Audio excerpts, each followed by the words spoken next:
Old pension scheme of 2024, इन कर्मचारियों को मिलेगा पेंशन का पूरा पैसा। ओल्ड पेंशन स्कीम न्यूज की इस जानकारी में आज हम ओल्ड पेंशन योजना से जुड़ी महत्वपूर्ण जानकारी को जानने वाले हैं। अनेक महत्वपूर्ण अपडेट अनेक बार भारत सरकार ने तथा अलग अलग राज्यों में उपलब्ध राज्य सरकारों ने पुरानी पेंशन योजना को लेकर जारी किए हैं, जिसमें अनेक प्रकार के बदलाव कर्मचारियों के लिए किए गए हैं ताकि कर्मचारियों को फायदा मिल सके। वर्तमान समय में ऐसे अनेक नागरिक हैं जो कि ओल्ड पेंशन योजना के तहत पेंशन प्राप्त कर रहे हैं और ऐसे अनेक नागरिक हैं जो कि नई पेंशन योजना के तहत पेंशन प्राप्त कर रहे हैं।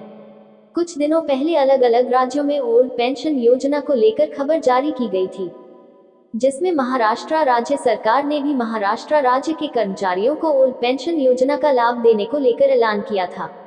आइए हम ओल्ड पेंशन योजना से जुड़ी पूरी खबर जानते हैं।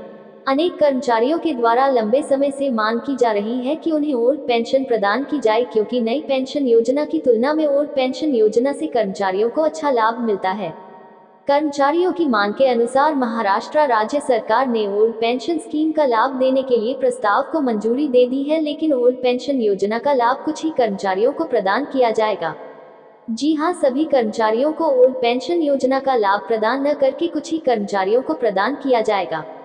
ओल्ड पेंशन स्कीम के प्रस्ताव को मंजूरी मिल जाने की वजह से महाराष्ट्र राज्य के 26,000 राज्य कर्मचारियों को लाभ मिलेगा और ये लाभ ऐसे कर्मचारियों को मिलेगा जिनका चयन नवंबर 2005 से पहले हो गया था, लेकिन ज्वाइनिंग लेटर उन्हें इस समय के बाद में मिला। वर्ष 2005 में ओपीएस को बंद कर दिया गया था, जिसके चलते इस समय के बाद वाले सभी कर्मचारियों को नई पेंशन योजना के तहत लाभ मिलता है। राज्य कैबिनेट के द्वारा कर्मचारियों के लिए पहले सूचना जारी कर दी गई थी कि उन्हें 6 महीने के भीतर ही ओल्ड पेंशन योजना और नई पेंशन योजना में से किसी भी एक का चयन कर लेना है और अपने सभी आवश्यक डॉक्यूमेंट को अगले 2 महीनों में संबंधित विभाग में जाकर जमा कर देना है। ऐसे में राज्य के 26,000 कर्मचारी, जिनमें से अभी तक जिन भी कर्मचारियों ने ओल्ड पेंशन योजना और नई पेंशन योजना में से योजना का चयन नहीं किया है, वह समय पर ही योजना का चयन करके आवश्यक डॉक्यूमेंट को विभाग में जमा करें। कर्मचारियों के लिए ये खबर पहले ही जारी की जा चुकी है, इसलिए अभी भी जिन कर्मचारियों ने इस आवश्यक कार्य को पूरा नहीं किया है, वह जल्द ही आवश्यक कार्य को पूरा कर ले। आगे से जारी किए जाने वाले आदेश के अनुसार आवश्यक कार्य को पूरा करने पर ही पुरानी पेंशन योजना के तहत पेंशन प्राप्त की जा सकेगी।